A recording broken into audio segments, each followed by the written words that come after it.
elegant and stunning bouquets. Gentlemen, you can trust me. And 1-800-Flowers has the best deals on Valentine's essentials. 1-800-Flowers has a wide selection of beautiful rose bouquets and arrangements. And the best part is they start at just $29.99. These breathtaking roses from 1-800-Flowers are picked at their peak. They're shipped overnight to ensure freshness and your loved one's amazement. Simply pick your delivery date and let 1-800-Flowers handle the rest.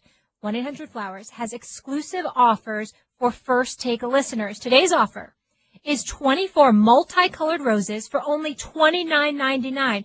Or even better, upgrade to 24 red roses for just $10 more. But they are only available when supplies last. When it comes to Valentine's season, don't settle for anything less than the Rose Authority. 1-800-Flowers.com. To get amazing Valentine's deals like 24 multicolored roses for only $29.99 or upgrade to 24 red roses for only $10 more, go to 1-800-Flowers.com, click the radio icon, and enter code FIRSTTAKE. That's 1-800-Flowers.com. Click the radio icon and enter code FIRSTTAKE. Why wait to wow? Order right now. What's up, First Take fam? Hope you all had a wonderful weekend. Catch First Take weekdays 10 a.m. Eastern on ESPN. Can you believe that game last night? So much to get into. Donovan McNabb is here with us. And right now, we get into the Patriots win. Did they solidify Tom Brady as the greatest quarterback of all time? Plus, who is most responsible for the Falcons' complete meltdown? And the Patriots, will they be the favorite to win next year's Super Bowl? Let's get it started. Don't call it a comeback. They've been here for years. Hello, everybody. You know what it is. Welcome into First Take on this Monday morning. Stephen A., Donovan, Max, I'm Molly. How we feeling, everybody? What's up? I'm wonderful. Me too. Let's go. Let's get into it. Mission accomplished in the drive for 5. Brady leads the Patriots back from a Super Bowl record 25-point deficit in a 34-28 OT win against the Falcons. I still can't believe it happened. Stephen A., did the Pats win this or did the Falcons lose it? I'm going to go with the Pats won. And I can come up with a bevy of reasons as to why Atlanta lost, which I'm quite sure my two colleagues here will not fail to do. I'm going to go with the fact that the Pats won, not just because I picked them, but because of how I picked them to win this game. Tom Brady was on another level. There is no denying it. It is what it is. But this defense, keep in mind, the fumble by LeGarrette Blount that set up one of Atlanta's touchdowns. The pick six by Tom Brady that gave them the other touchdown. Essentially, this high-powered Atlanta Falcons offense that scored 540 points this year, that was number one in the league with the number one passing attack, with the league MVP, with the running game personified, with the best wide receiver in football in Julio Jones, were held to 14 points, essentially, by this New England defense. So I look at it from that perspective. I look at their defense. I look at the second half adjustments Bill Belichick made. I look at the greatness of Tom Brady. I look at James White before it was Chris Hogan looking like Julio Jones in the AFC Championship game. 2 weeks later, we got James White here. I give him love and credit. Tom Brady acknowledges that he should have been the MVP. Like he said, Malcolm Butler should have been the MVP a couple of years ago. He'll probably give them the car. He'll take home the trophy. It is what it is. But what it comes down to is this. The Atlanta Falcons had a 28-3 lead, and the New England Patriots came back and took it. 31 unanswered points in the second half, 93 plays to about 46 plays, more than 200 yards in offense, more so than Atlanta. Miraculously, they had the same amount of yards rushing at 104, which makes no sense to me. But in the end, New England won this game. Atlanta lost the game.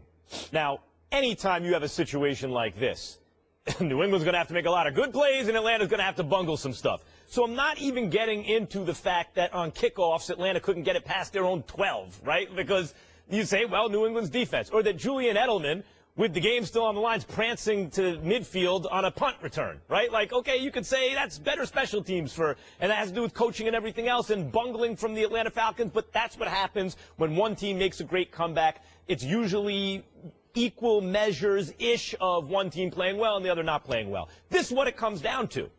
And this is why it's Atlanta losing. You have the ball in field goal range. All you have to do is call 2 running plays. If you wind up netting -3 yards, let's say, on those 2 running plays, which is unlikely. Falcons run the ball well. They probably, who knows, maybe they pick up a first down, but certainly they're more likely to advance the ball than to go backwards. If you do nothing at all, net gain of 0 on those 2 running plays, you are very likely to hit a field goal, making it a 2-score game and putting the game out of reach for the Patriots. You're talking immediately after the catch from Julio Jones, right? That's right. Okay. That is a monumental blunder that it doesn't hand the game because, of course, now Tom Brady and company have to make all the plays, and Atlanta still has to bungle stuff on defense.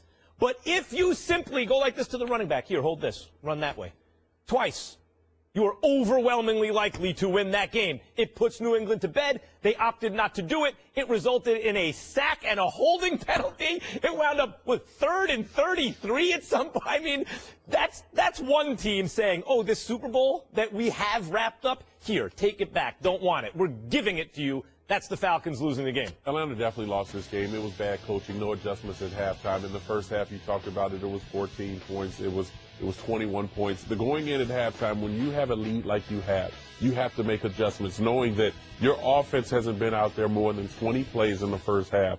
And if they get going, gain some momentum, this lead will begin to increase. But defensively, you're a defensive-minded head coach.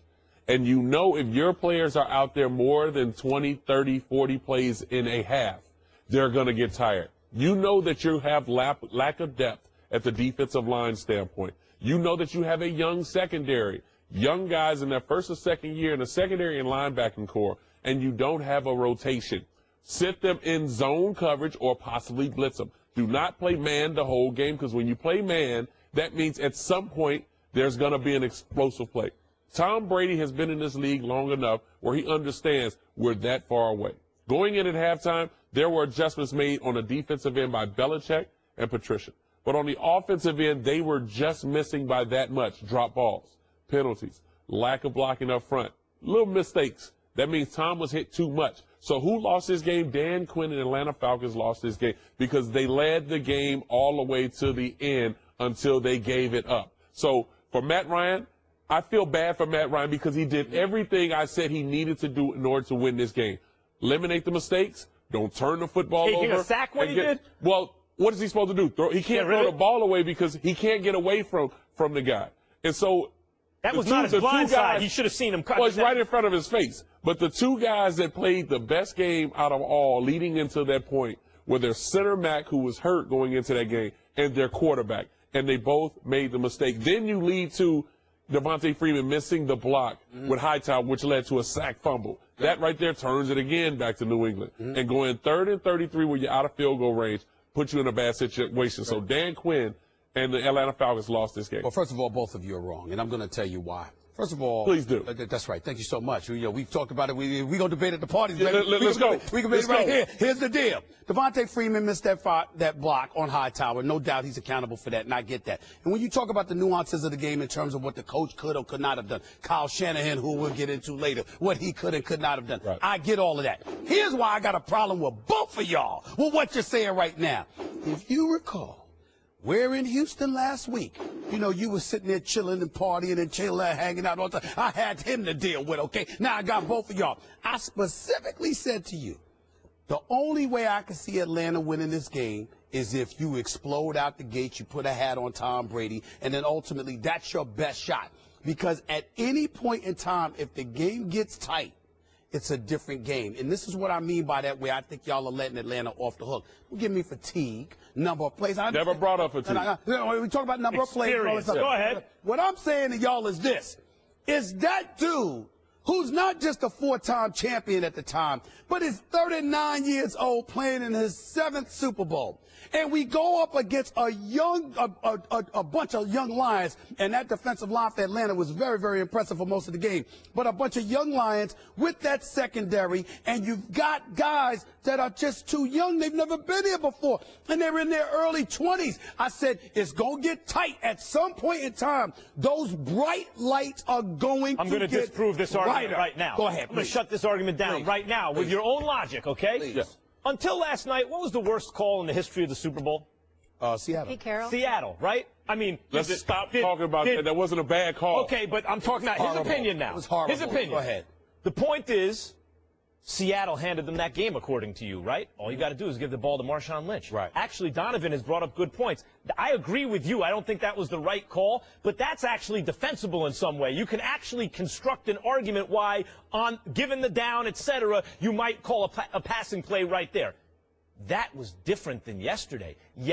Last night, takes the cake. It replaces that as the worst call in Super Bowl history because you're in field goal range. You kick a field goal. That's an 11-point game. Game over. There's nothing the Patriots can do. There's no 4-point conversion. But you're assuming I feel that way, and I don't. And here's why. You hand the ball to the running back twice? Allow me to explain. I do comprehend your point. Well, let's see if you do with it. My point to you is this. On many, many occasions, all the football players that I have spoken to literally say. None of them play quarterback. No. Literally say, you really, really get iffy about putting the hands in the game of a field goal kicker unless you absolutely have to. Well, the field goal kicker that they have is I'm not talking about his reliability, because I know he hit 24 of 25 from 35 to 45 yards out. I know he's been relatively consistent. What I'm saying is, because of the magnitude of moments and the kind of things that can go wrong with a field goal, sometimes you are of the mindset, I'm just going to play my game. I'm not justifying it.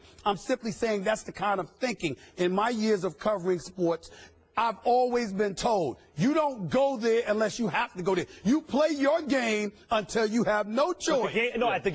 But at that point, when you're in field goal range, you hit it, it's over. It's not like you need it to tie to get to overtime or anything. The game's over. You're going to overtime, even if the Patriots do everything right, which they did, and you do everything wrong, which is what happens. But the way Tom Brady was rolling, you don't feel that. Well, see, therefore, you kick the field goal. And that's why I go to the Atlanta sense, because they know the momentum was shifted over to the New England Patriots. That's right. So in order for you to combat that, you have to be able to be balanced on offense. They came out, ran the half row, hit Devontae minus 1 yard. Well, the whole thing about it is, I think the injury to Tevin Coleman is something that we need to focus on a little bit more because he's their pounder. He's the grinder. Devontae Freeman is a great running back. He can run through tackles, but you need that big running back. So when I look at the sense of at the end, and y'all keep bringing up that whole thing with New England and Seattle, you know that New England ran that same type of play for the two-point conversion that was converted. That's the same play that New England ran for Danny Amendola getting in the end zone. So stop bringing it up.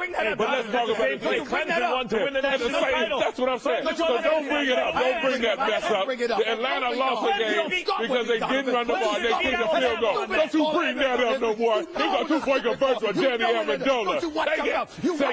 Stop letting him off the hook. Say that.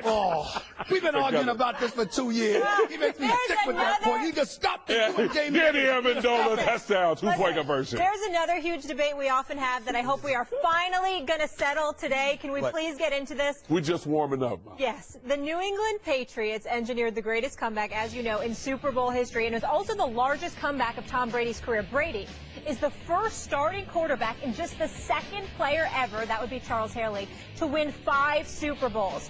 Here are Brady's teammates on his performance. He's our leader. He's so competitive. We rally behind him. He's the best. Tom Brady. He's not only the greatest right now, I think he'll be the greatest to go down. He's the greatest of all time. We have one of the best quarterbacks to ever play the game. The guy's the greatest of all time, man. He's the Michael Jordan of football. He's the GOAT. Yeah, Brady's the best ever, hands down. Woo! Can we finally put this to rest, Max Kellerman? Does this win make Brady the greatest of all time? No, he already was the greatest of all time, as I've been sitting here and telling everybody. Tom Brady is, look, there are arguments in sports, Montana or Marino. Everyone knew Marino was better, but Montana had the intangibles. In other words, he's on a better team and he's a clutch player.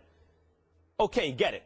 You look at Peyton Manning and Tom Brady. Oh, Brady gave you the feeling he was better because he's on a better team and he's clutch, and Peyton wasn't, but Peyton had better numbers. Derek Jeter and Alex Rodriguez. A-Rod had the numbers, but Jeter had the World Series, was on a better team, also gave you the impression he's clutch. The thing about Tom Brady in recent years is now he is Dan Marino, Peyton Manning, and A-Rod, but with, you know, in terms of all those numbers, but he's clutch and wins, like Jeter and Tom Brady and Joe Montana. He has the numbers to back it up, and he has the championship. He was already the greatest of all time when this happened. What this does is put distance between him and everybody else, increases the distance, and adds including Aaron Rodgers' distance. Well, yes, well, he's the Michael Jordan of football. No, he's not the Michael Jordan of football because Mike Jordan, that's a different level. But no, he's not better than Aaron Rodgers, but he has the resume that you can't dispute. He's on a greater team with a much better coach and many more career accomplishments. Is he actually better if you could choose either quarterback? No, but we'll save that for later in the show. The point is, he had already established his legacy as the greatest quarterback ever. This adds to it because this is probably the most incredible part of his legend, kind of like LeBron James last year in the finals, bringing them back from down 3-1. Already the greatest of all time. Stephen A., you had Joe Montana ahead of him. I was getting ready to go there. I've always had Joe Montana ahead of him. But I always have.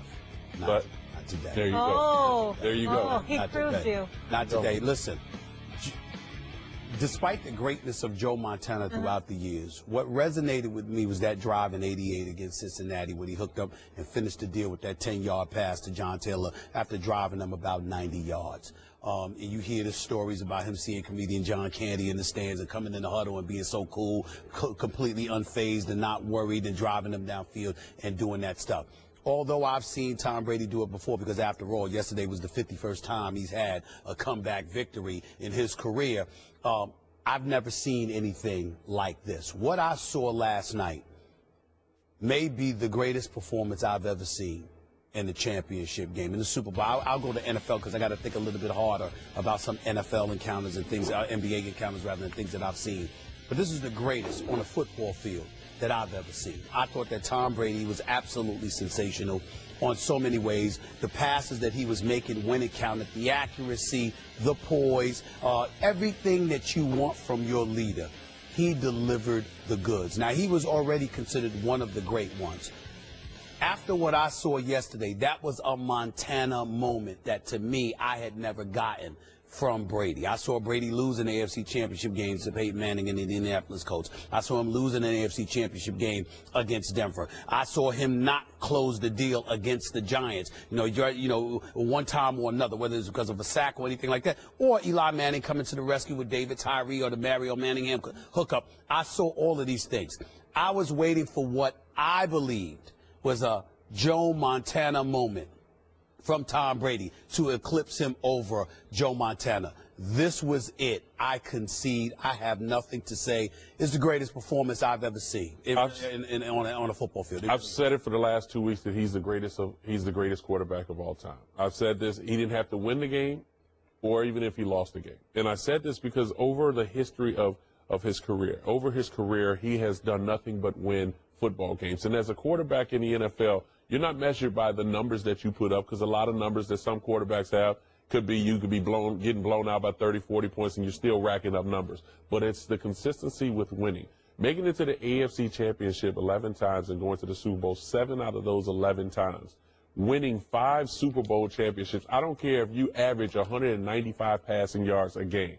You're still showing that you're a winning quarterback. And for Tom Brady, besides Randy Moss, can you name a Hall of Fame wide receiver or tight end that he's played with? So when you compare him to the Joe Montanas, when you compare him to the Peyton Mannings, when you compare him to guys who have been up at the upper echelon, who have played with Hall of Fame wide receivers, running backs, or tight ends, Tom Brady will go. Let's give Gronk credit, too. Well, Gronk, to me, Gronk might not play more than 3 or 4 more years because of his injuries. That's a serious injury. So now we're questioning if Gronk really is a Hall of Famer. He may get in, but it won't be the first or second ballot type of Hall of Fame. For Tom Brady, it says a lot because, to me, he is the Michael Jordan of football. Now, we talk about Aaron Rodgers and his ability of what he can do, but when you have a guy who I would say probably less athletic than a lot of quarterbacks that have played, but still have the mentality of knowing what to do with the right situation and elevating the players around him. Julian Edelman was a quarterback in college. From Chris Hogan was a lacrosse player at Monmouth. You go all the way to Mitchell. Nobody even talk about wide receiver Mitchell. Take Gronk out of it. Martellus Bennett was a backup tight end until Gronk got hurt. Now all of a sudden it became. But Bennett was a good player. But see, this is what I'm saying. But it became. How about he did it without Gronk? Well, and that's the whole thing. So when you talk about Tom Brady and the consistency that he's had throughout his career, and I compare him to Michael Jordan, and he's not only the greatest quarterback that have played in the NFL, he may be arguably the greatest player. Because quarterbacks get measured a little bit differently. And I say that because last night showed me something different where it became a Michael Jordan moment in Utah. Hitting that game winner, holding it up. Holding it up, and I'm a Bulls fan, holding his hand up to follow through to let everybody know where I stand as far as history is concerned. That last night showed where Tom Brady was, with they leading them down for the championship for the win. That right there just let everybody know how great Tom Brady is, and it was a mic drop moment where he can retire at this point, and we would love him for the rest of his life. What you guys are both talking about is the narrative-changing nature of the moment. For you, it's having that Montana moment where you drive to win the whole thing. For you, it's letting everyone know that you're the greatest of all time, like a Michael Jordan moment, Joe Montana moment. It's interesting to me because I agree it was narrative-changing, which was, which, although he's already the greatest ever, it elevates him in the sense that LeBron, you think about what he just did with Cleveland. Had they lost that series, people would have looked and said, you won 2. One of them was because Ray Allen hit a 3. Really, like, you take that away, you're one shot away from winning 1 championship. Tough to talk about him with Jordan or over Kobe or guys like that. Here with Tom Brady, imagine if they lose this game, even with a great comeback and they fall just short. He had to win the game. He had to make all the plays. If you fall just short, people look and go, the last 4 Super Bowls you were in. You lost 2 to the Giants. You won 1 against Seattle because of the worst play call in history, according to many, including Stephen A. Smith. And then you just lost to Atlanta. All of a sudden, the entire narrative about him being the greatest changes, and there's plenty of competition. But because he actually won the game, there's no argument today. Well, here's how I look at it. Yeah. I'll close it out this way. You bring up LeBron James. As far as I'm concerned, Warriors are 2-time champions if Draymond Green doesn't get suspended. It's just that simple to me. That's not a moment that you can look at with Tom Brady. When we look at Jordan, that moment against Utah, whatever, but he was already a 5-time champion, and now he had won the 6 and closed the deal, and plus the Bulls were favored in that game. Tom Brady was down 28-3. It is the greatest comeback in the history of the Super Bowl. Exercised against a team that everybody and their mother looked at and said, they're more talented. On offense. They're big. I'm talking about they're bigger, they're stronger, they were vicious, they were getting at them. Just from an athletic perspective, they were just those dogs. They had that in them. Now, it's one thing to look at it from its standpoint and say, all right, the Patriots should beat them going into the game. But once you watch the first 2.5 quarters, you thought the game was over. And you saw it, it was like, my God, they're just better. And then here comes Brady. And the defense and special teams. But you gotta remember, and a lot of mistakes by the Falcons. And against the Giants, he was winning. That's right. Up until 2 minutes. That's right. All right, that's got to be the last word because we got a lot more to get into. Meanwhile, Matt Ryan, who was named the NFL MVP on Saturday, became the 8th straight NFL MVP to lose in a Super Bowl. In the final 16 minutes of regulation, Ryan completed 4 of 8 passes with 2 off-target throws, no touchdowns, and 3 sacks, including 1 that resulted in a lost fumble while up 16 in the 4th. Through 3 quarters, he had a perfect passer rating, 158.3. In the 4th, it dropped to 98, still solid. Here's Matt putting on a brave face after the most devastating loss of his career. That was a tough one. I wish I could have done a better job trying to get rid of that ball. That was a big drive for us to kind of turn the field and get the ball down in field goal range, and to not come away with points on that drive was very disappointing. All right, gentlemen. I'm going to start with you, Max. Did this performance prove Ryan is not the league MVP? Yes, it did. And I hate to say it because I understand the logic of saying, look, you got to give a regular season MVP award because a third of the teams about in the NFL, a little more, make the playoffs. But what about the 2/3, little less, that don't? You're going to remember recency bias. You're going to remember the last thing you saw, and then the guys who don't make the playoffs or don't progress as far in the playoffs get shafted and all that stuff. I get that. But we can't pretend that the highest leverage games don't count. They count for more, much more, than a regular season game. And what we have right now is an MVP in the regular season and an MVP for the Super Bowl, and we pretend that the entirety of the playoffs don't happen, including the Super Bowl. You can't factor in the playoffs. Yeah, you can't factor in the playoffs. Everything's regular season. No. Right. And that's the problem, because the reality is, was he regular season MVP? Yeah. He has a strong case. But why are we even asking the question, does this prove he wasn't the real MVP? We're asking the question because we implicitly acknowledge that there's higher leverage games, and we'll see what's what at the end of those games. And what you saw at the end of that game is that Matt Ryan wasn't the MVP. Sorry to Matt Ryan, who had a fantastic year. But you can't come up that small in the biggest moments of the biggest games and say you're the MVP. Let me go ahead and get him. First of all, How can you say the man came up small? You just heard the numbers when he in his first half and the second half. Second half, I said. 98%. I mean, in the fourth quarter, that wins ball games. If you can't win when your quarterback has a QB rating of 98, that says to me you can't take a sack in that situation. Oh, so you're gonna just go by the sack and say he's not an MVP? If that's the case, then Peyton Manning should. Was he a runaway MVP? Was he a runaway MVP? No, it don't matter if you run away if you won by one vote. He's still an MVP. Right. So if it's that close, he beat Aaron Rodgers. You're Michael Jordan of the NBA. And by the way, had Aaron Rodgers been the quarterback of the Atlanta Falcons, they win that. Well, this isn't Madden football where you start taking one quarterback off one team and put him on another. Can you please just give him your whole slogan? What is he right now?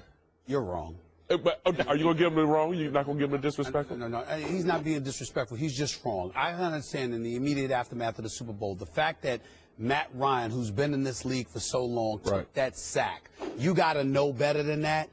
Again, that doesn't mean he's not the MVP. I'm just saying this ain't the day to gloat about Matt Ryan because Matt Ryan hurt himself in that regard, but it doesn't negate the fact that he is the MVP. The MVP is based on what you've done throughout the regular season. He was nothing short of phenomenal, not to mention the fact that in the postseason he was phenomenal as well. Absolutely. Seattle and Green Bay, and he deserves credit for that. That mistake that he made in terms of taking that sack after the -1 yard run by Devontae Freeman, which followed Julio Jones' spectacular catch for 27 yards down the right sideline. Of course, that's going to count against Matt Ryan, not to mention the fact that when you have a 28-3 lead, people are looking at you and saying, could you not stop the bleeding? So, again, what I'm saying to you is that he's not. You're wrong. He is the MVP, and we shouldn't look at him any differently. What we should look at him as is this. Even in the throes of Matt Ryan going for league MVP honors, at no time did we ever compare him to Molly. Why ask Matt Ryan played a phenomenal game. At no time did we ever compare him to Tom Brady. No need to. I'm saying we learned why yesterday. As you would say. We suspected before the game. As y'all both would say, there are levels to this. Yes. Matt Ryan is great, but Tom Brady is on another level. Why are you asking the question in the first place? You're asking the question. Implicit in the question is, should we wait till the end of the Super Bowl before we give out the MVP award? That's really what the question asks. We should not. Then why would we even ask if this proves he wasn't the MVP? The reason it does prove that is because the questions of people like Stephen A. and others was, in the moment of truth, do you trust Matt Ryan? And many people I saw that yesterday. Many people said no, and they, in the moment of truth, were proven right when he took the sack. So, people say no because of the end result. When he had the football in his hands, he did what he needed to do, throwing it to the right person, did not turn the football over. So we're going to nitpick on a certain play during the game and blame Matt Ryan and say he's not the MVP. That is so disrespectful because if you want to go on the opposite side of the ball, then that means that Tom Brady shouldn't have threw that interception that went for a touchdown. They wouldn't have been in that situation. Exactly. So it's disrespectful in a sense for you when you're talking about Matt Ryan and everything that he's accomplished during the regular season. And then he and Tom Brady both going into this championship game throwing for almost 800 yards in the playoffs. That says a lot about what he was able to accomplish, not only just during the regular season, but also when it counted in the last 8 games of the season. Tom Brady and also Matt Ryan are very similar in a sense because both knew how to protect the football. They did what they needed to do to help their team win. They were the best player on the football team, even though people may say Julio Jones, but I still say Matt Ryan was the best football player on the Atlanta Falcons, and he was the best football player last night. Julio Jones is the best. And by the way, see, that's the problem that I have. I have a problem with that because we always want to bring somebody else around the quarterback and say he's the best player. But in order for that receiver to get the ball, the quarterback has to get him the football. Yeah, but the reason his completion percentage was as high as it was because Julio Jones, even with what about 13? He threw 13. He threw touchdowns to 13 other people. I'm not saying Matt. Wait. I'm not saying Matt Ryan's not. I'm not saying Matt Ryan's not excellent. But if we acknowledge that the MVP race was close, in other words, he was barely the MVP over some other candidates, then we also have to acknowledge that the outcome of the highest leverage game will affect how we feel about it. It doesn't matter if it's by 1 vote or half a vote, he's the MVP. And if he deserves to have the MVP. Why are we asking the question? We're asking the question because it always comes down to who's better than who. Because now we want to sit in the sense with Matt Ryan, who's not the Tom Brady and that has a name, but in a game that mattered the most, when we want to sit there and nitpick different things, we want to now pull something out about Matt Ryan. If he would have won that game, he would have been probably the best quarterback in the Super Bowl since Phil Simms when it comes to efficiency and consistency in the passing game. Matt Ryan has put on a clinic during the game where only went less than 45 plays in a game. That right there should tell you. We're asking the question because in the moment of truth we want to know. Yes. Randy Moss will likely be a first ballot Hall of Famer next year when he's eligible.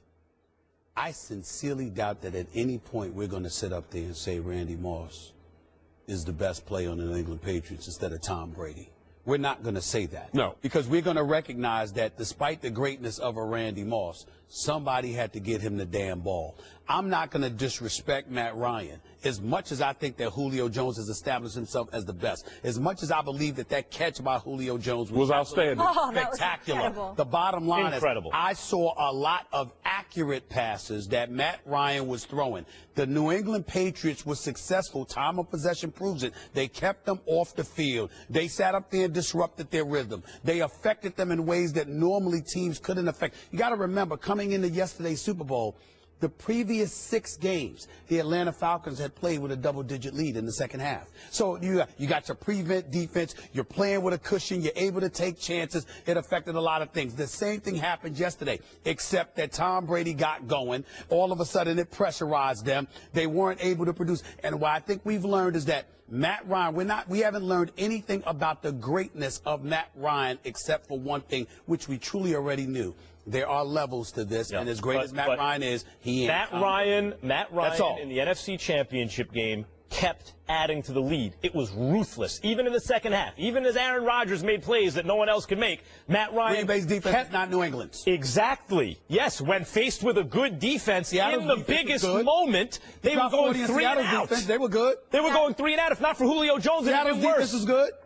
Yeah. What do you do against them? No, well, actually, Earl Thomas made all the difference with Seattle. Earl Thomas, they were still a good defense. Not the secondary was severely compromised. The point you've made on this show. Not that severely. Pretty severe. To the point where you're scoring 40. Guys, yeah. We got to leave it there. Okay. So Jerry Jones, LaDainian Tomlinson, Kurt Warner, Terrell Davis, Jason Taylor, Morton Anderson, and Kenny Easley will all be enshrined. Congratulations to all of them in Canton on August 5th. Much, much deserved. But what everyone seems to be focused on isn't who got in, but who got left off. Terrell Owens was snubbed from the Pro Football Hall of Fame for the 2nd year.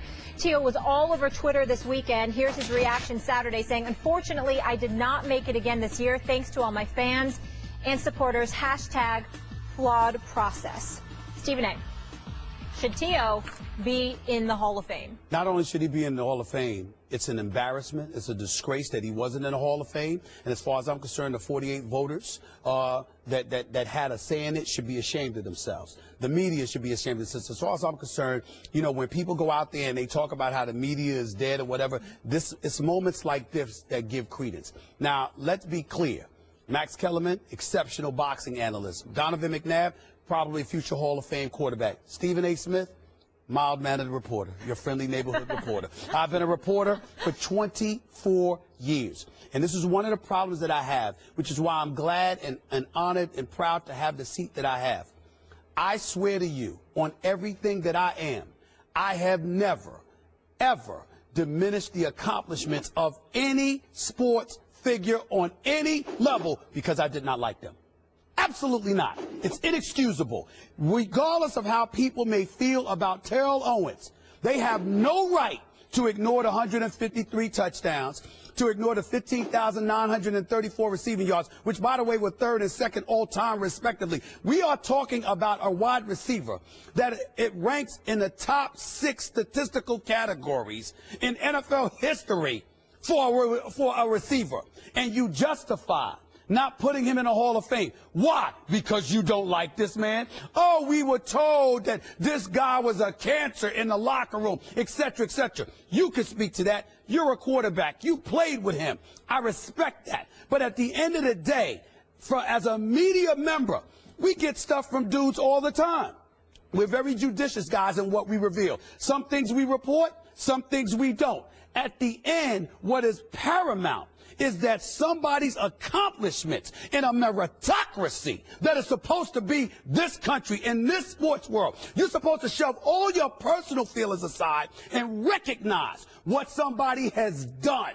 And the fact that that has been ignored because he is not liked, as far as I'm concerned, the media should turn in their card. They cannot be trusted. I don't think they should even be allowed to vote on the Hall of Fame anymore after this. This is a disgrace. In fact, if you're a member of the media who votes on this, the danger should not be in keeping him out. The danger should be that in fighting against your own bias against him, if you don't like him, you overrate him. That should be the danger. I mean, this happens to me also covering boxing, for example, and other sports, is if I've met someone and we don't get along or whatever the case may be, my danger is always let me not overrate them because I'm fighting against my own bias, right? It's never like I'm going to undercut them because I don't like them. That's disgraceful. I 100% agree. This is not that hard, ladies and gentlemen. This ain't that hard. T.O.'s obviously a Hall of Famer. There are a couple of things. One, you know a Hall of Famer when you're looking at him. When you watch T.O. play, you know, that's a Hall of Famer. He was among the 3 best wideouts in the league for a generation.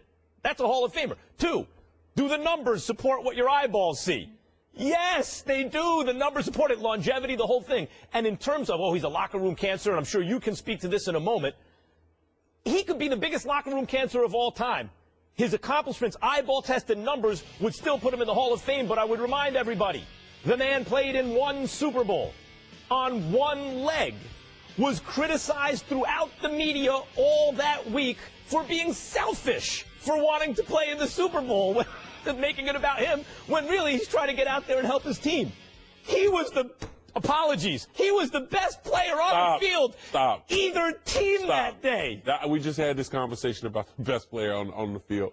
We're not going to go there. Like, I'm not here to talk the personal aspect of things because obviously everything that we have been through, myself and him, it's been publicized. It's been a big story. Who knows if there'll be a 30 for 30 over it. But the whole thing about it is you have to look at what he's done on the field. And I've always got on Max about get off of Google and stop looking at the numbers. When the man was on the field, did he dominate whoever was in front of him? And that was yes. And that was for years. That was when he was in San Francisco, Philadelphia, when he was in Dallas, when he was in Cincinnati, or even when he was in Buffalo. The thing about Terrell Owens, he makes everyone else better. Now, our wide receiving core before he got there, no need to even mention it. But when he got there, everybody else's game elevated. And we talk about some of the great players that have played this game when we're talking Tom Brady, when we're talking Michael Jordan.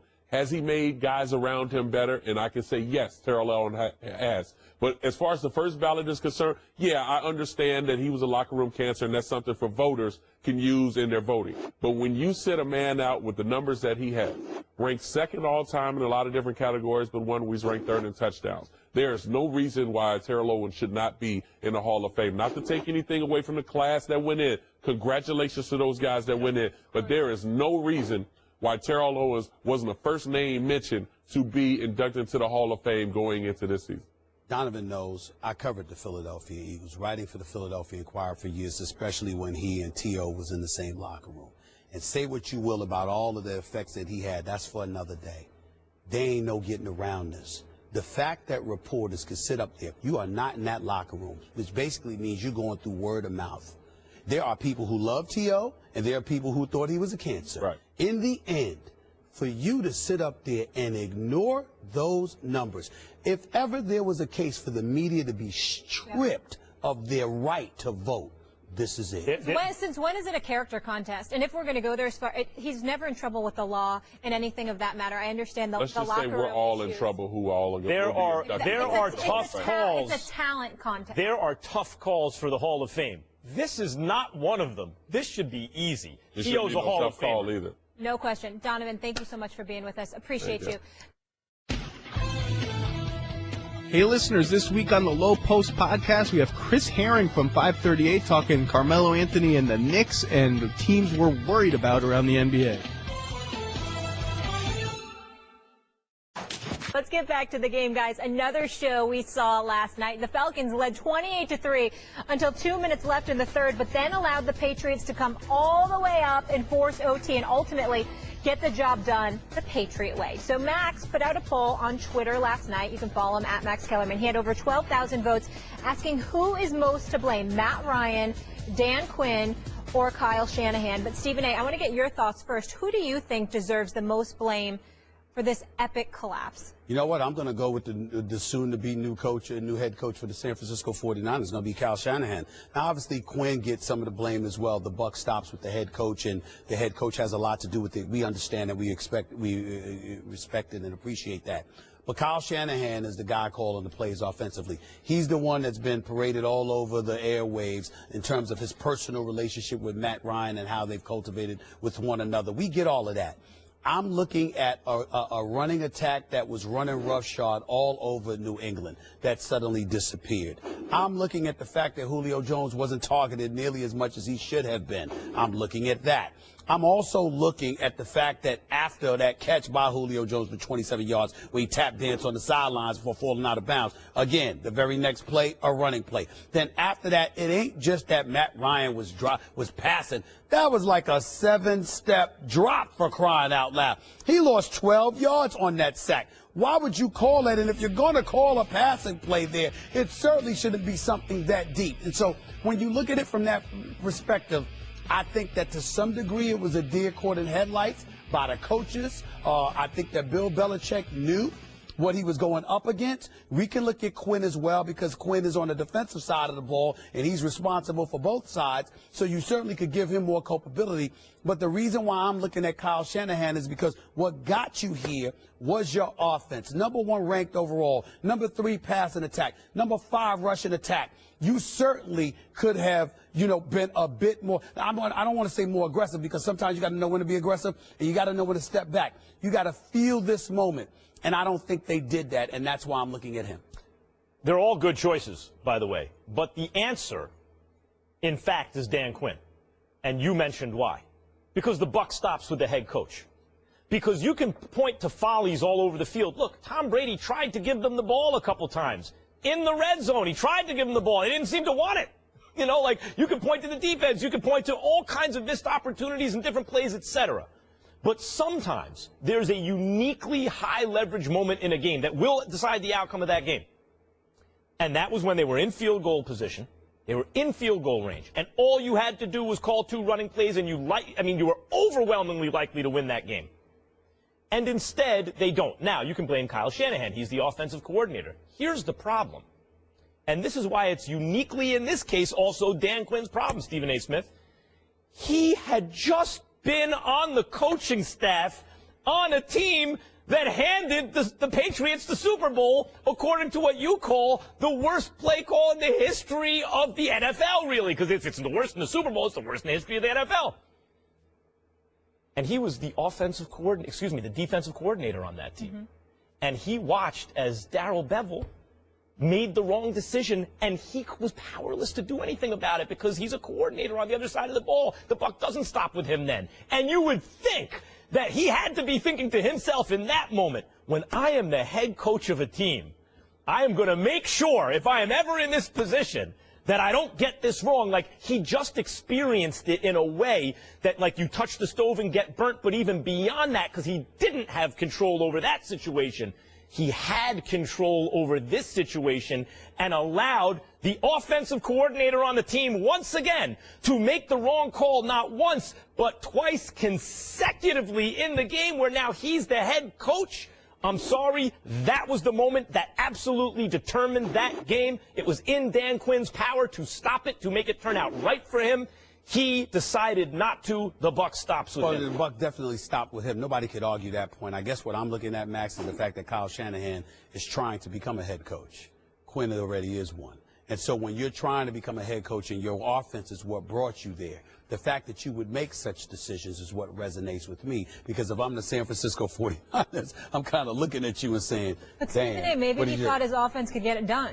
And I get high risk, high reward. And obviously doing it twice is crazy, but maybe they thought they had to get the 6. Part of what you do offensively is not just about doing what you do, but it's also about sensing what you're up against. It's also about, I remember when you sit up there, when we watched Chip Kelly coaching the Philadelphia Eagles, and you had some dudes that was screaming like, damn, just get a first down.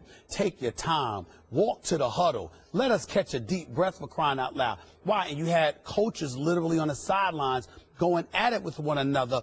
It wasn't just because of schemes or whatever the case may be. It was because we need a break. We understand what's going on here, and you're just going to throw us to the wolves. cut us some slack. I'm saying if you're Shanahan, as an offensive coordinator who's about to be a head coach, by the way, a head coach is about to get a 6-year deal, because we know if John Lynch got a 6-year deal and he's never been in a front office executive a day in his life, then we know good and damn well Kyle Shanahan's about to get a 6-year deal as well. So I'm looking at it from that perspective, and I'm saying, you know all of this. You see what Tom Brady is doing. You see the momentum shifting. More importantly, you know your players well enough to look into their eyes and know what time it is, even though you were up in the booth. You know this. So you got to take all of those things into consideration, because essentially right now, this is going to be in your hands. Why do I say that? Everybody's making noise about Atlanta's defense and what Atlanta's defense did the second half of the season. When they closed out the season with the last 4 games, let me remind the world, it was against the Los Angeles Rams. It was against the San Francisco 49ers, 2 jokes of franchises. And then after that, you had a subpar Carolina team and a no defense having New Orleans Saints team. And then in the postseason, you went against Seattle, which was a bit debilitated on the offensive side of the ball. And then you had Green Bay, whose secondary was decimated. So all of those things were nothing compared to what you were faced with yesterday. Knowing that, you got to feel all of that and go forward. Second point about Dan Quinn. So, one, he should have learned from his Seattle experience. Yeah. Now the buck stops with him, and how he let that happen again when he had control over the situation is beyond me. The second thing is he got totally outcoached in the second half of the game. Belichick went and made adjustments, especially on Julio Jones. And suddenly, it's not just that one phase of the game. Look, if the offense wasn't clicking, fine. Yep. Blame Shanahan. They were getting destroyed on offense, on defense, and on special teams. That's all 3 phases of the game. Now, you could say, well, players have to make the plays, and that's true. But ultimately, the only one person who has some control over all 3 phases of the game is the head coach. So not only in the moment of truth did he blow it, and by the way, I'm not against Dan Quinn. I wish him the best. Wish he would have won. That would have been a fun show to do. But that's when you saw Belichick's greatness in terms of him making the second half adjustments. But we got to give him credit. I know you guys are going to say it's the first half. Who cares? But that defense did look incredible getting after Brady in that first half. But Molly, that's why it's on Dan Quinn, because coming in, they had all the advantages. They were more talented. But I was so impressed that initial first half. I understand the coaching adjustments at halftime really show you who's who. Of course. And he got totally outclassed. Of course. No question. We'll leave it there. I still cannot believe that they won that game. Absolutely incredible. Welcome back into First Take. Thank you guys so much for hanging with us. Stephen A., Max Kellerman, Will Kane, I'm Molly Qerim. We had a great first hour. Stephen A., what you got on your mind for number 2? Well, Goodell and Brady. That's what I got on my mind. Oh, yeah, we haven't touched on We heard those boos coming from Goodell. Lord knows, Deflategate is still on a whole lot of people's minds, and we saw how Tom Brady handled that particular situation, how Mr. Kraft handled that particular situation, how Bill Belichick handled that particular situation. I can't wait to get into that conversation. Plus, my final take will be a little bit interesting in that regard. A lot of people tweeting at me about Tom Brady and the cliff. And it seems to me that people have a problem either comprehending things or don't understand what a cliff is. But we're going to get into that a little later. So you're going to explain. I cannot wait. I can't wait either. I can't wait to talk about this. I got my dictionary ready. Perfect. Looking up the definition of a cliff. Perfect. And I have the thesaurus in case we need that too. We don't know what a cliff is.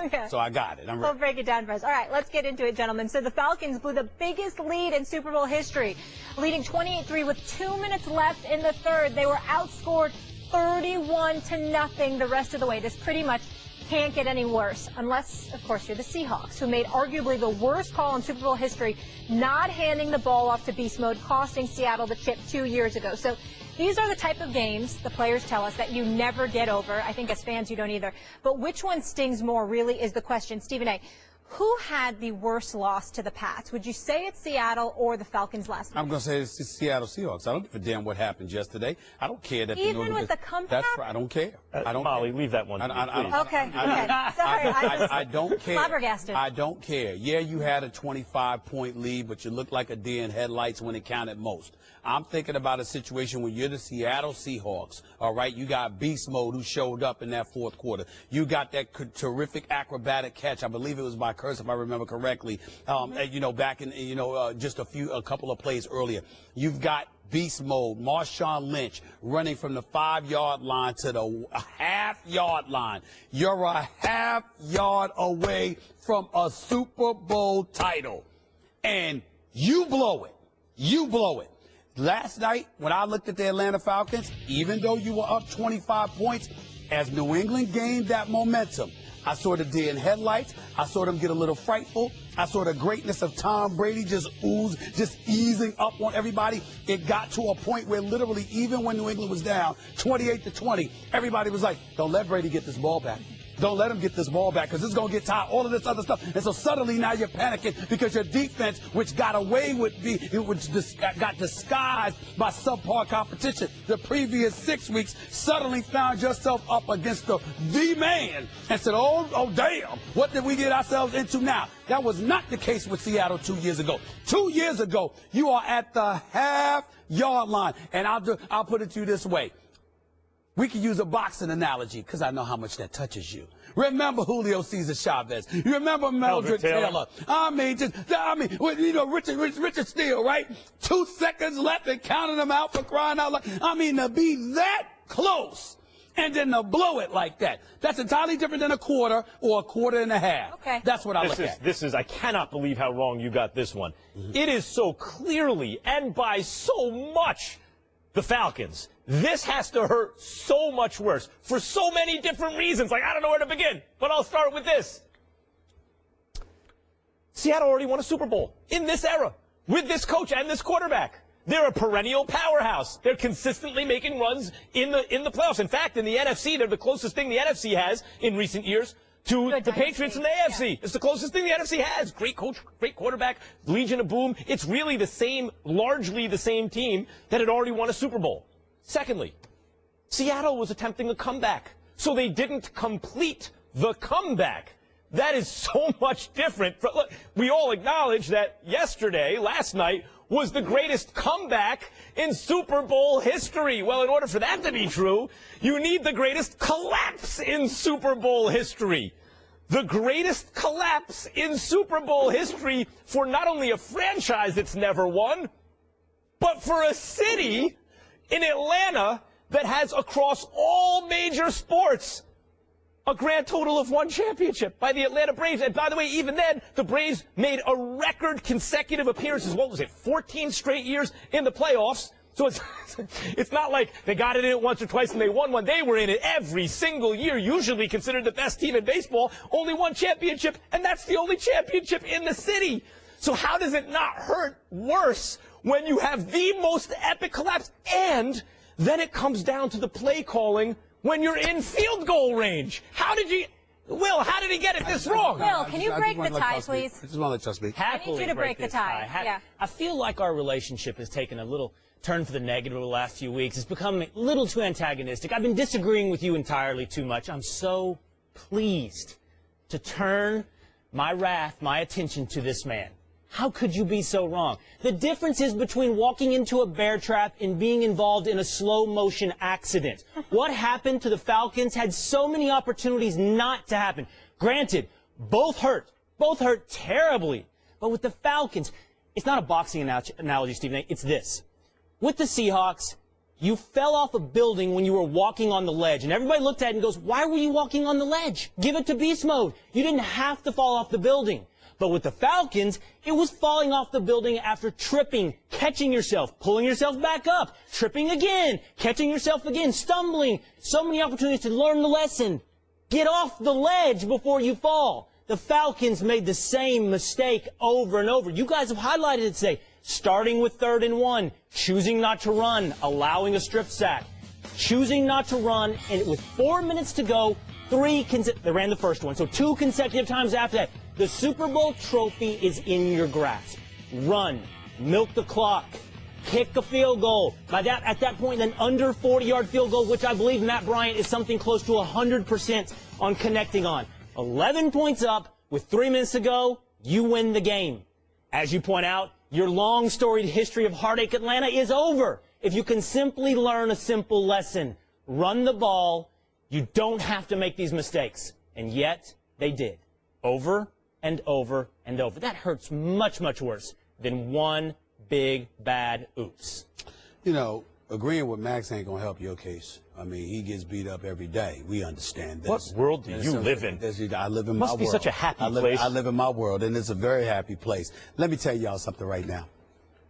Y'all keep forgetting the operative word, which was expectations. Coming into this game, when everyone talked about the New England Patriots and the Atlanta Falcons, whether you picked Atlanta to win or lose, most people outside of a T.J. Ward or a T.I. basically had the New England Patriots scoring about 30. They might have had Atlanta scoring a little bit more, but the expectation was that New England's offense was going to get theirs, but you were not going to stop Atlanta's offense. So even when New England was struggling, somehow, some way you looked shell-shocked because it was like, wait a minute. We're not surprised that Atlanta scored 28. We are shocked that Tom Brady threw a pick six. We are surprised that they're down 28-3. We are more shocked that we weren't shocked by the 28 points by Atlanta. Oh, it was the three. It was the three from New England along with the mistakes. What I'm saying to you is that somehow, some way, you expected them to get off. The difference was it was probably going to be too late because who was going to stop Atlanta? In the case of Seattle 2 years ago, you're literally standing there saying, they're going to lose this damn Super Bowl. It's the obvious call to make, and it's the stupidest call.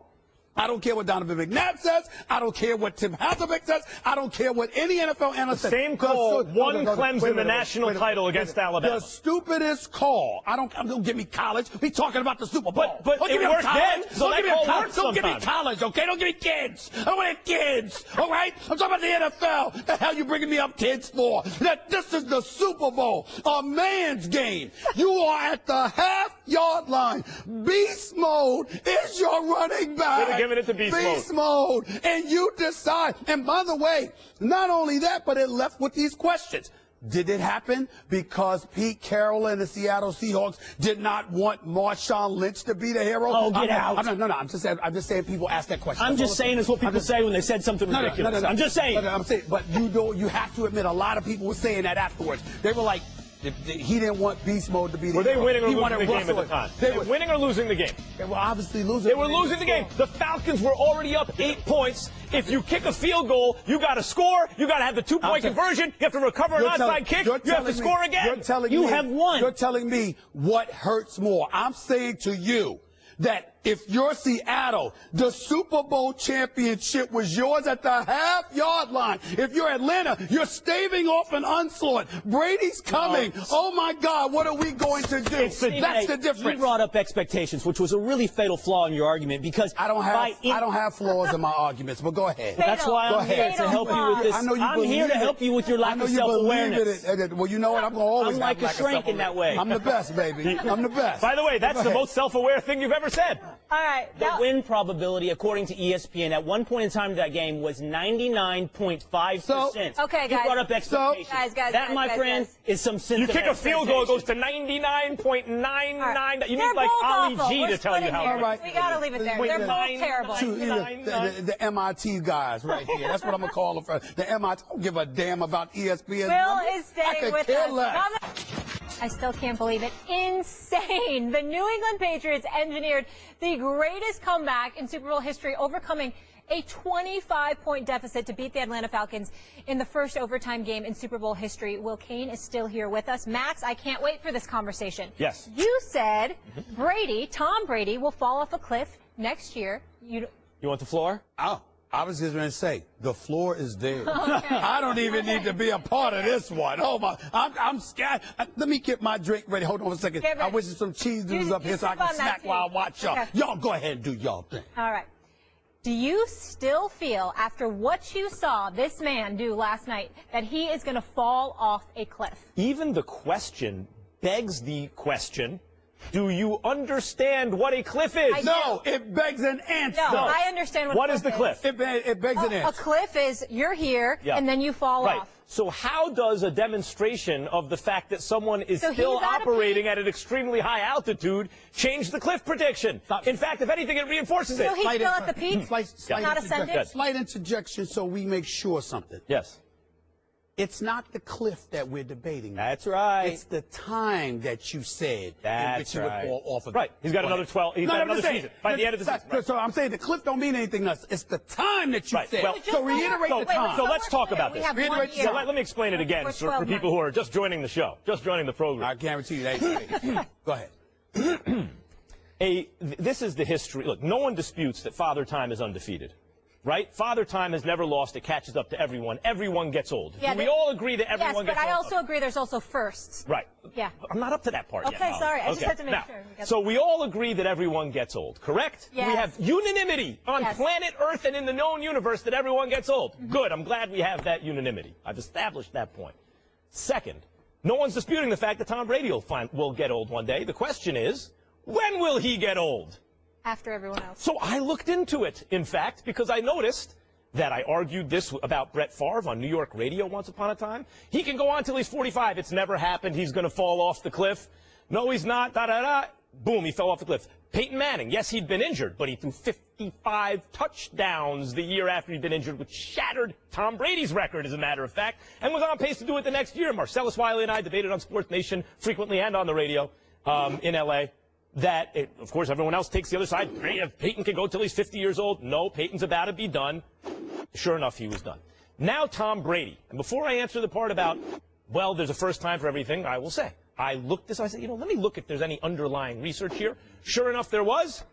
And in fact, it was described as a cliff. Why? Because all great old quarterbacks, as it turns out, the pattern is not, when they approach 40 years old, that you notice underlying signs of decay in their play and stretch vertical attempts, et cetera, stuff like that starts to decrease, and that foretells some kind of drop because they're in decline. No, it's not a decline. It's not a slope. They're up here, and whether age, injury, whatever else it is, they are suddenly down here, suddenly, and always by the age of 41. So that all I did was identify the moment past which Tom Brady would no longer be a great quarterback. That's when he's going to get old. Now, to your question of, well, there's a first time for everything. Yes. There certainly is. And Tom Brady's a strong candidate to be the first. I have a question before you continue. Can I just ask one thing? Did you ever think that Tom Brady would have engineered that comeback? Now, that was a first. Yes. You thought he was going to come back? I thought it was distinctly possible, yes. Okay. All right. It's time for a rebuttal. And by the way, ask anyone who I watched the game with. I did not think that game was over at the half. Okay. The point is, Tom Brady could be the first, but I will bet, if you're laying odds, on the entirety of human history and biomechanics and DNA over the idea that Tom Brady will be the first. He will have to upset the odds. Okay. It's very straightforward. I don't want to speak for everyone here, but please do. May I? Yeah. The point of contention here isn't the hot take that a cliff exists. Am I right?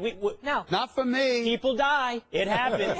The trick in the hot take is predicting when these cliffs happen. I think you're acknowledging that. Sure. What we doubt, what I in particular doubt, is your ability to predict when that cliff is going to take place. And I understand biomechanics and statistics and every other quarterback that's ever existed. I understand all that is factored into your 41-year-old cliff that's going to emerge in the next 12 months for Tom Brady. But you seem to have thought at 7:45 p.m. last night in the second quarter that we have arrived at this moment when you tweeted cliff. Mm-hmm. I'm just reminding people that it exists. Is that right? In fact, Tom Brady's play. You were saying we'd arrived. Well, I was saying maybe. Look, Tom Brady's play. I knew at the time that had they gone on to lose the game, people would mistakenly think that the cliff was there. Just as the fact that they went on to win would mean that the cliff is never coming or not coming when I say it's coming. The thing is, Max, his play was a little underrated in the first half and a little overrated in the second half. This prediction is one you can trot out at various times, like the second quarter of the Super Bowl, or today, or 2 weeks from now, or 6 months from now, and sooner or later you will be right. No, exactly before he's 41 I will be right. That's what I did. All right. I just identified the date, that's all. Which one of those quarterbacks won the Super Bowl at 39? Well, actually, Peyton Manning, since you mentioned it. 38. No, he's 39. Can I just say this real quick? Can I just say this? Look it up. He's 39. Go ahead. You just brought up Tom Brady and a cliff, and essentially admitted, and I'm talking evidence here. I'm not talking about, well, we all die. We all fall off a cliff eventually. No. I'm talking evidence. You just brought up biometrics. On that, in the immediate aftermath of a 466-yard performance in Super Bowl 51. What I'm saying to you is this. The cliff that you allude to, that's going to arrive in the next 12 to 15 months, your evidence is... 12 months. Okay, I'm sorry. Your evidence is, okay, he's about to turn 40, and no one succeeds after 40. That's right. That's it. That's right. No one's ever going to lead it. That's the argument. That's it. So what I'm saying to you is, you're basically saying nothing else matters because he's about to turn 40. No. Except in his age. Except for his. No, I'm making a prediction. Now, the counterweight. No, to that, it ain't just a prediction. Yes, it is. It's not just a prediction. Sure it is. No, you are emphatic about it, which is why you were on Twitter last night bringing up the class. Right. In the second quarter. Then. And trolling Boston a little bit. Let's say what it is. I understand. I don't mind that. I don't mind. By the way, at the half, in case there was a comeback and I wouldn't be able to tweet it out after the comeback, let's say what it is. The counter to my argument is everything you're bringing up. His nutrition. I can't hear enough about how great his nutrition is. The fact that he is with a great coach who knows exactly what he's doing and they can dink and dunk pass a lot of the stuff. His arm strength, by the way, in the first half, those vertical throws, not so much. And even though he had more passes of over 15 yards in the second half, they were very crisp throws, but not the deep vertical throws. But he's with a coach and in a system where that can all work. He takes great care of himself. All those things are true, and there's a first time for everything. At one point, there was no 4-minute mile until someone ran it. Or My 25-point comeback in a Super Bowl. Sure, that happened. there's a first time for Brady. There's a first time for everything. But to suggest that it is more likely than not to happen because you like Tom Brady is foolish. Okay, let's synthesize this debate. You're right. There's a first time for everything. What I think we're accusing you of is not seeing that the first time is happening right now in front of your eyes. On your side of the ledger for the cliff, you have evidence of every other quarterback that's ever existed. Sure. On our side, we have a Super Bowl MVP at the age of 39, a record for passing in the Super Bowl. We have a quarterback that threw 2 interceptions in his last season of football. I think the weight of evidence suggests we might be right on this cliff that's going to occur in the next, I appreciate those points. And I appreciate the weakness, and I think the weakness in your argument is revealed that it's an almost religious belief of yours when you tweet it out in the second quarter of the Super Bowl. I want to address that. In fact, Tom Brady threw a pick-6 in yesterday's game, and with all the evidence you needed. By the way, and tried to throw a couple more, 2 or 3 more in the second half of a tight game. Look, I love Eli Manning. He's an incredible clutch performer. But we all Giants fans know he got very lucky. You know, you need to get lucky as well. Then you have to make the most of the opportunity, which Tom Brady did. But had the DBs just held on to a few of those balls, we don't have this conversation right now about Tom Brady's performance. So it is also somewhat lucky. And let me point out that while Brady was amazing this year, in a Belichick system that works, obviously, Peyton Manning's season, after his injury and before his precipitous decline the following season of 55 touchdowns, was and remains the greatest season of all time. And at that point, I had these exact same conversations with people about Peyton. Can I ask you a yes or no question, and nobody can respond because you brought up another quarterback? Did this now prove yesterday that Brady is better than Rodgers? No. Okay. Look, we'll save that for another time. Yeah, no, we can't get into it. I just wanted to hear your thoughts on that ludicrous comment that you just made. Aaron Rodgers would have made every single play Brady did, and then he couldn't. Can you follow the rules? Will. Thank you. It's insulting. It is insulting to bring up Aaron Rodgers today. It is insulting. To Aaron Rodgers, yes. 1 Super Bowl, 5. Yo, everybody get up! Everybody get up! Everybody needs to understand that I'm more than simply a hype man for this rap group. Just like Geico is more than just a company that can save you money. Geico also has fast and friendly claim service, so they can help you when you need it most. And while I do love being a hype man, I also love reading for children's audiobooks. Like Little Bo Peep, she lost the sheep, and she don't know where to find them. Yo! Geico. Expect great savings and a whole lot more. Patriots fans had their voices heard last night with a chorus of boos for the commissioner. The Boston Herald with the headline, Roger that. So Robert Kraft just called this title the sweetest one, and he doesn't need to explain it. It's been over 2 years since the beginning of the Deflategate saga. Stephen A., I know you guys are from New York, but seriously, is it time we all leave the New England Patriots, this franchise, alone? Absolutely. It's been overdue. I know there are people out there who would disagree with that, but every time, you know, Rams fans. You can't be on the air, whether it's on my ESPN radio show or whether it's here or whether it's walking the streets where you have people who will call the Patriots cheaters or whatever. You know what? You don't get to have it both ways. Is Tom Brady one of the greatest, if not the greatest quarterback in history, or is he not? Is Bill Belichick one of the greatest, if not the greatest coach in history, or is he not? You get to a point where you say to yourself, excuse me, look at what they have done. They weren't cheating when they were down 28-3. Okay? They weren't cheating, they weren't cheating when they lost those 2 Super Bowls to the Giants. Okay? They didn't cheat when they sat up there and went up against Seattle, all right, which was after Deflategate, mind you, had transpired just 2 weeks earlier. All right? At some point in time, your credentials, what you accomplish, speak for itself. Here is what I know. I would give anything for the Knicks or the New York Jets to have a Tom Brady or a Bill Belichick type individual presiding over our franchise, whether it's a star player or a star coach. I would give anything for any New York team to give me what they have given Foxborough, what they have given, thank God bless the Yankees, what they have given, Massachusetts and what have you. Bill Belichick and Tom Brady are nothing short of phenomenal. It is time for us to pump the brakes and respect what they bring to the table, because what they have brought has been better than anything anybody has brought to the table over the last decade and a half. Or ever, really. I mean, Bill Belichick's the greatest coach of all time. And in spite of the fact, I don't care at all about the Jets. In fact, I do not wish them success. I'm a Giants fan.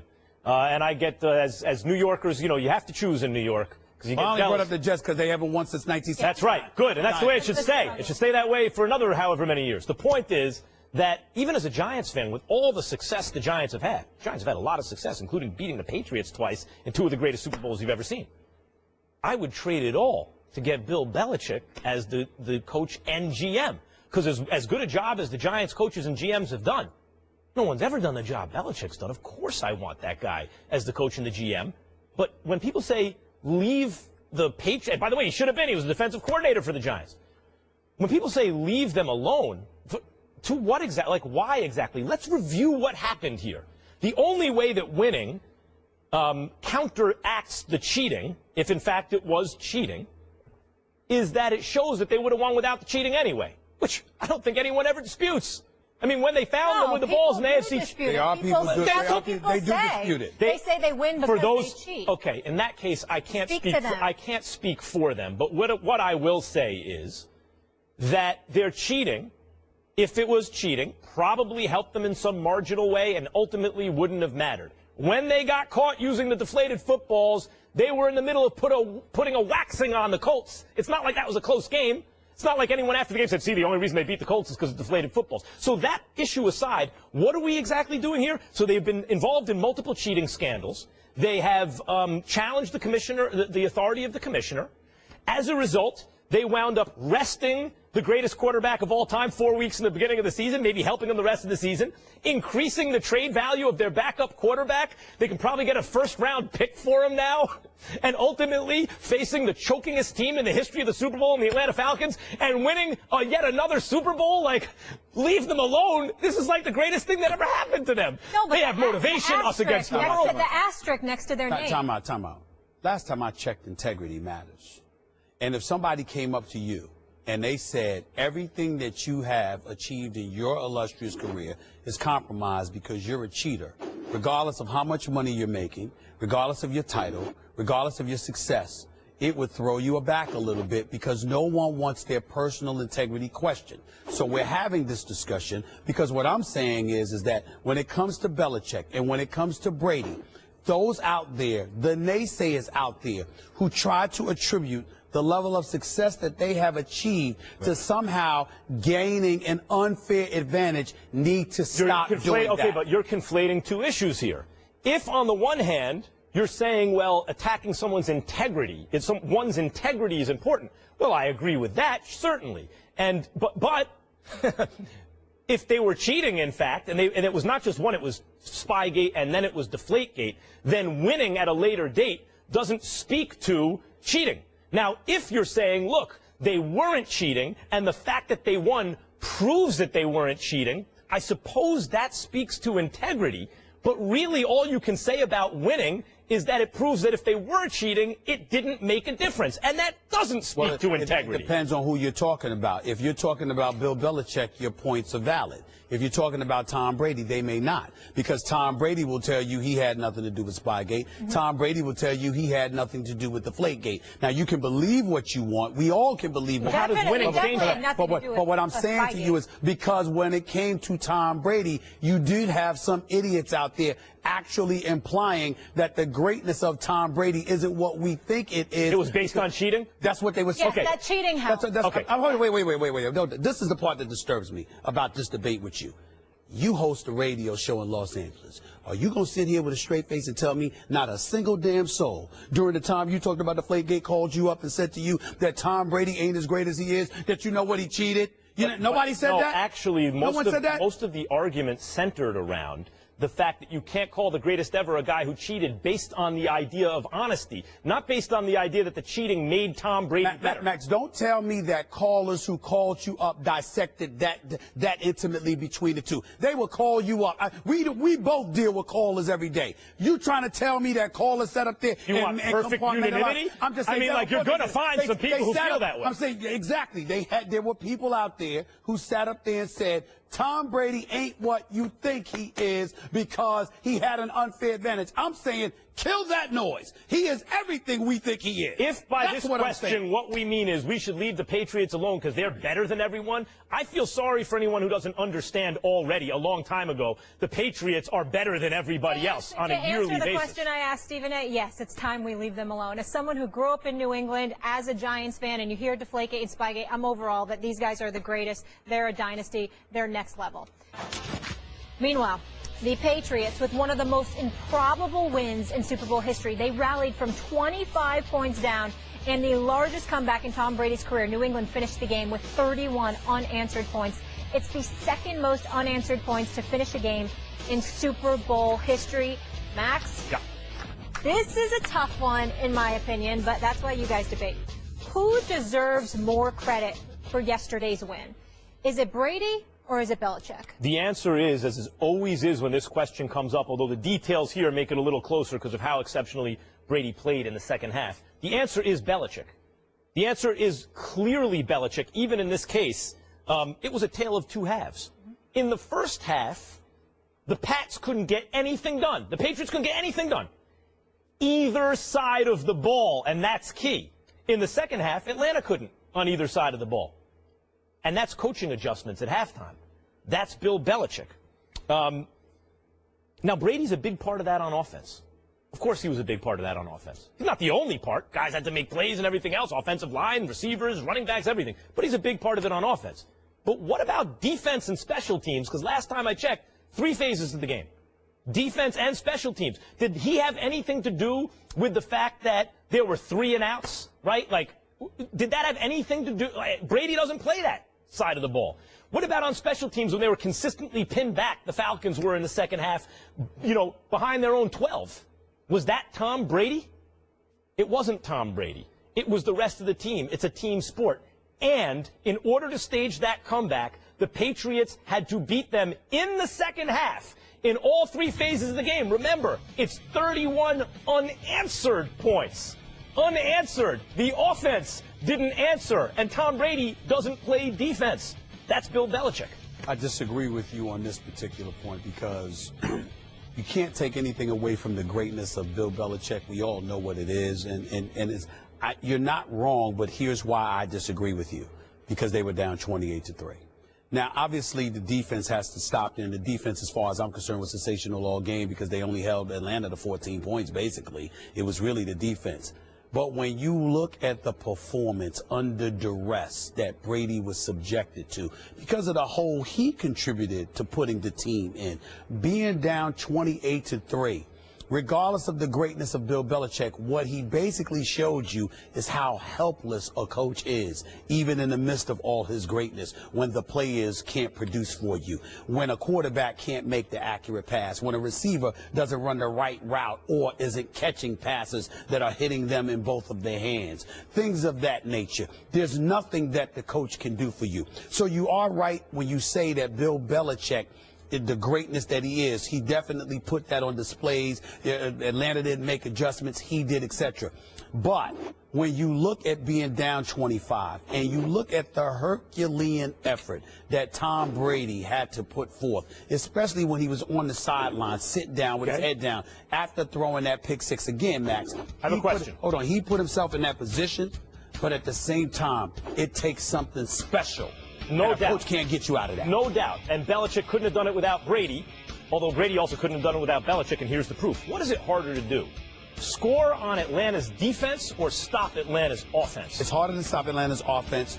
They needed to do that to win that game. Brady has nothing to do with that. It's harder to stop Atlanta's offense almost any other time. But the Atlanta offense that showed up throughout this season didn't show up in the second half yesterday. Now, it wasn't just because of Belichick. Some would argue it's because they got comfortable. Some would argue it was the injury to Tevin Coleman. Others they hear the footsteps coming. Brady's going. And that was the third point. You heard the footsteps coming. I'm not denying that. Right. Brady helped put pressure. Belichick can't do this without Brady. But in the first half, the Falcons dominated all three phases of the game. Then there was halftime. Belichick makes adjustments. They come out. The Pats dominate all three phases of the game. Last point, the footsteps. The footsteps weren't there because of Bill Belichick. The footsteps was there because they heard Tom Brady coming. Disagree, but that's what the show is about. This is one for me where they're not independent of each other. It's just both of them. And I know this is a debate show, but it was both. No. We ask who's more. Nobody's taking credit away from either. They have a symbiotic relationship. Yes. But I'm right as we asked you guys earlier in the show, with this fifth ring, is Tom Brady the greatest quarterback ever? And usually our First Take fans right down the middle, not with this one. 76% saying yes, he is. You know, there's something to be said for acting like you've been there before. Among other things, what we saw during Super Bowl 51 were two owners. One was Falcons owner Arthur Blank, a good man, no doubt, an accomplished one, too, but one who was clearly a bit presumptuous, dancing and prancing in his suite and on the sidelines, obviously before the outcome had actually arrived. And then there's Patriots owner Robert Kraft, composed, elated, gracious, and classy, as always. Now, of course, there are those who will argue that's not exactly how he came across during the trophy presentation last night when he called out Roger Goodell, basically. But make no mistake, he's entitled to that moment and so much more. For years, due to Spygate, Deflategate, and everything else in between, the man has come as close to a paragon of virtue as anyone in sports. He holds his organization accountable, as well as his Hall of Fame coach. Okay, yes, he did leave his legendary quarterback hanging, but it was all for the sake of the league's best interest, not that of his own. Along the way, he keeps winning. The league keeps making money. He keeps winning some more, and the people he works for swear by him. As a great owner, as a great person, as the personification of what the leader of an organization should be, even as he calls a very unpopular president his dear friend. In other words, the polls don't affect this man. This is what happens when you're a winner, when you're decent in the process, when you should be revered for more than just wins or losses. But for those of you who want to stick to 5 titles and 7 Super Bowl